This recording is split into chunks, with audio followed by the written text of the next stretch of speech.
Read. Read means पढ़ना. Write. Write means लिखना. Cook. Cook means खाना बनाना. Eat. Eat means खाना. Drink. Drink means पीना. Wash. Wash means धोना. Swim. Swim means तैरना. Talk. Talk means बात करना. Listen. Listen means सुनना. Laugh. Laugh means हंसना. Play. Play means खेलना. Swing. Swing means झूला. Sing. Sing means गाना. Watch. Watch means देखना. Dance. Dance means नृत्य करना. Teach. Teach means पढ़ाना. Study. Study means पढ़ाई करना.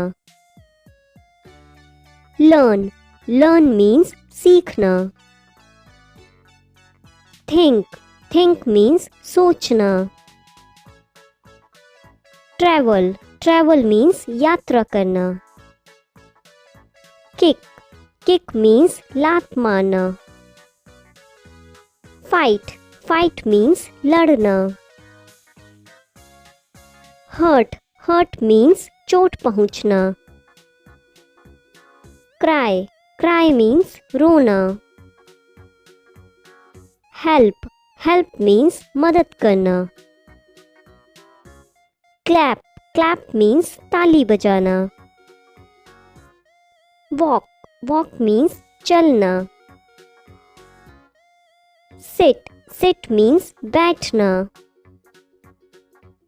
Stand. Stand means खड़ा होना. Open. Open means खोलना. Close. Close means बंद करना. Pull. Pull means खींचना. Push. Push means धकेलना. Ride. Ride means सवारी करना. Win. Win means जीतना. Lose. Lose means हारना. Happy. Happy means खुश होना. Sad. Sad means उदास होना. Slip. Slip means फिसलना. Stretch. Stretch means खींचना. Taste. Taste means चखना. Buy. Buy means खरीदना. Sell. Sell means बेचना. Clean. Clean means सफाई करना. Build. Build means बनाना. Paint. Paint means रंग भरना. Climb. Climb means चढ़ना. Drive. Drive means ड्राइव करना. Fly. Fly means उड़ना. अगर आपको मेरी वीडियो अच्छी लगी तो लाइक, शेयर और सब्सक्राइब करना ना भूलें। तो चलिए मिलते हैं अगली वीडियो पर। तब तक के लिए बाय बाय।